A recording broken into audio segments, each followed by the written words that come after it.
Let's get straight to the topic. Tirahin na natin to. Mataas na expectation at bigat ng responsibilidad nasa balikat ngayon ni Quintin Melora Brown. Abangers na nga yung mga Gilas Pilipinas fans sa ipakikita ngayon ni Quintin Melora Brown para sa second window ng FIBA Asian Qualifiers. Kumpara nga nung first window against Guam, bali ngayon mas competitive at mabigat na kalaban itong New Zealand All Blacks at Australian Boomers, na maliwanag rin sa atin na siya yung magko-cover sa posisyong iniwan pansamantala ni Kai Sotto.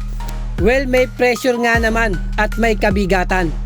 Alam na natin kung ano yung kayang ibigay ni Kai Sotto sa ating Gilas Pilipinas through offense and defense. At iba rin naman yung kayang ibigay ni QMB. Dalawang magkaibang type of players na kung ito ngang si Kai Sotto kayang ibigay yung offense and defense, ito si QMB panigurado tatayo to as a role player. More on defense and rebounding. Lilinisin ni QMB yung daan para sa mga scorer ng ating Gilas.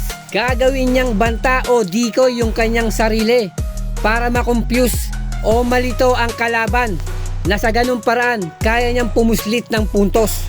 Na ilang beses nga nating nakita yan nung nakalaban nila yung kupunan ng Guam. Alam nyo, as a big man, maganda yung hustle nitong si QMB. Hindi yan sumusuko sa mga loose ball. Talagang hahabulin ka yan sa depensa. At hindi kanyang pagbibigyan ng kahit anong easy basket. Then mataas din yung IQ, mabilis at team player din itong si QMB.